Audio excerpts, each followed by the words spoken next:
धीरेंद्र शास्त्री यांनी छत्रपती शिवाजी महाराज यांच्याबाबत केलेल्या कथित आक्षेपार्ह विधानाच्या निषेधार्थ खामगाव येथे भारतीय राष्ट्रीय काँग्रेस पक्षाच्या वतीने जोरदार आंदोलन करण्यात आले।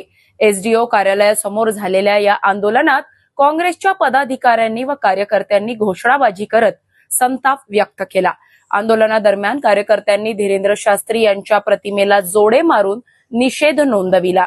यावेळी संबंधिताविरोधात तात्काळ गुन्हा दाखल करून कठोर कारवाई करण्यात यावी अशी मागणी करण्यात आली।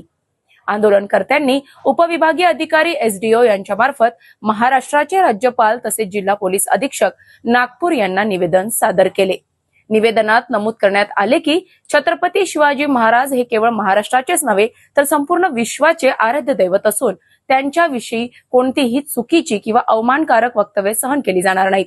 नागपूर येथे झालेल्या एका कार्यक्रमात धीरेंद्र शास्त्री यांनी इतिहासाची मोडतोड करून शिवाजी महाराजांबद्दल चुकीचे विधाने केली असल्याचा आरोप काँग्रेसने केलाय। ही घटना अत्यंत निंदनीय असून यामुळे शिवप्रेमींच्या भावना दुखावल्या गेल्याचे आंदोलनकर्त्यांनी स्पष्ट केले। भविष्यात अशा प्रकारच्या घटना टाळण्यासाठी प्रशासनाने तात्काळ कठोर भूमिका घ्यावी, अन्यथा आंदोलन तीव्र करण्यात येईल असा इशाराही यावेळी देण्यात आला।